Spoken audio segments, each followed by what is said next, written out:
So hi, welcome back. It's episode number 11 of Survive.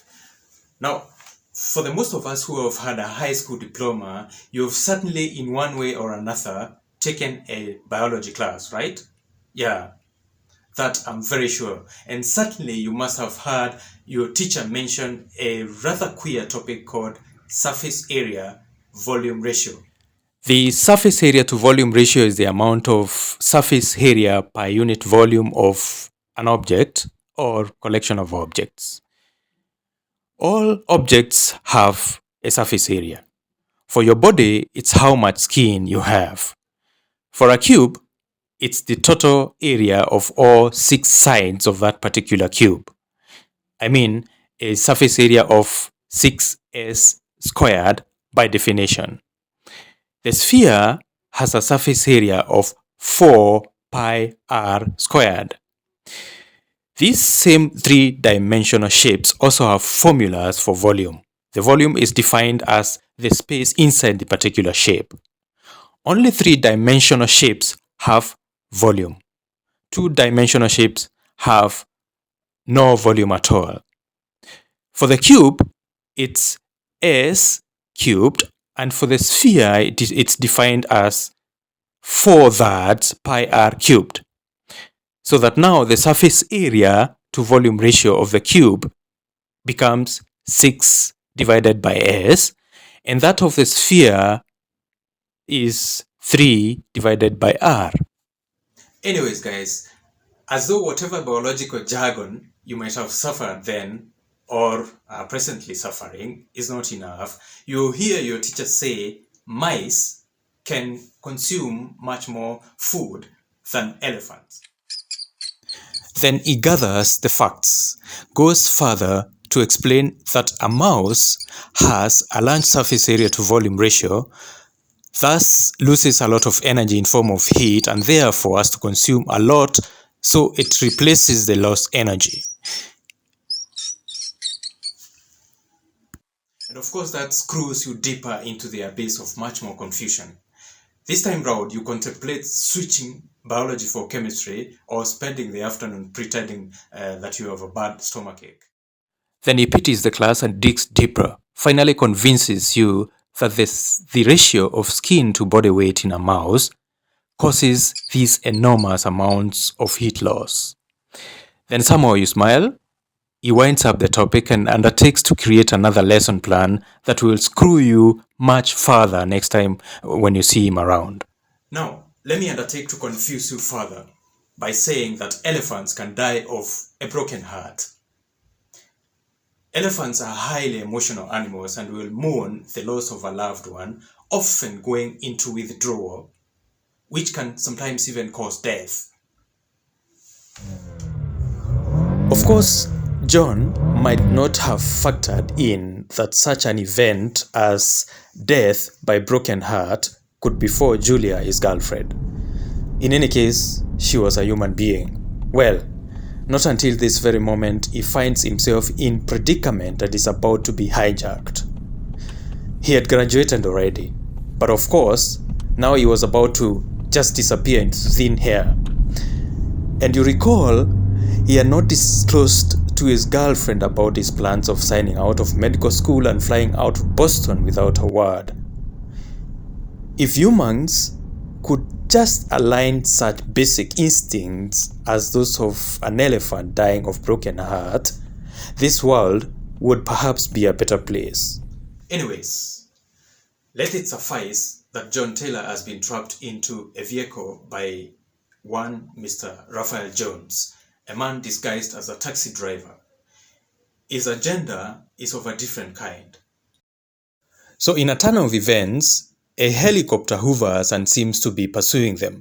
What happens next? It's coming in a little while, so grab some popcorns and prick your ears alert.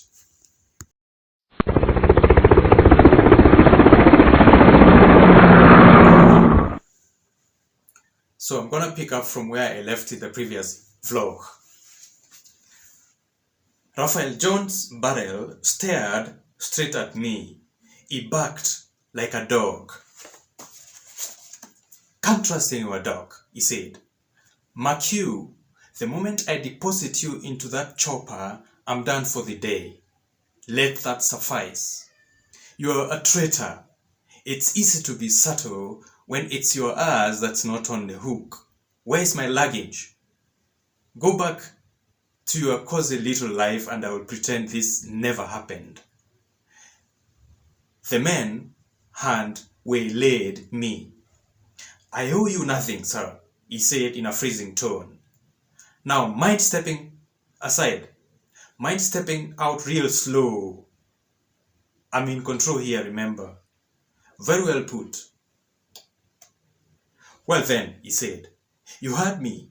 Step aside real slow. Don't play cards on me. Stand back, I yelled. You walked me into a trap. You're working. Who are you working for? Or are you idiots just having fun? I stepped aside, 2 paces to the left. Cooper Anderson, that's my name. Cooper, I thought. He had lied. His name wasn't Jones. Yeah, I know. I trust I now have your attention. So this is, tell you what, Mr. Taylor, he said. With all your flaws, you can't beat me. Now hands up or I will send you back to medical school in a box. I lifted up my hands. Okay, all right. Here you go. The helicopter lowered. In a split second, I charged, flew onto the keeled surface of the taxi, sprang to the right and punched Mr. Cooper on the jaw. He flinched in agony and crashed upon a parking ticket dispenser. I beg your pardon. I charged again and kicked the gun, rolled twice and picked it up and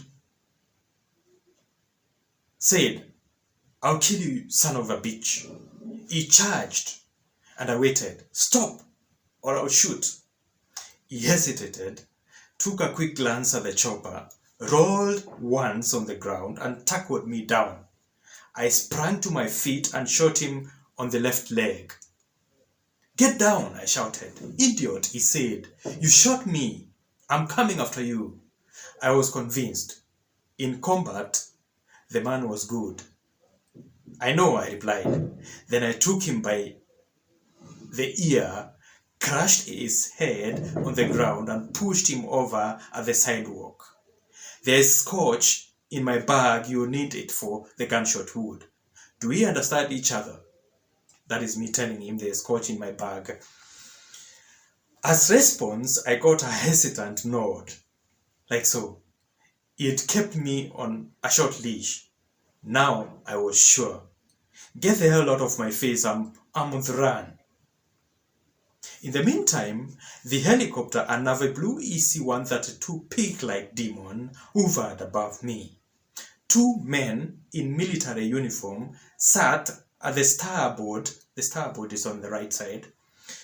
Their legs dangled out below the lower frames of the door. These men had divided themselves into 2, ground and airmen. Good move. An excellent card that rendered my face. They had resolved to teach me a lesson.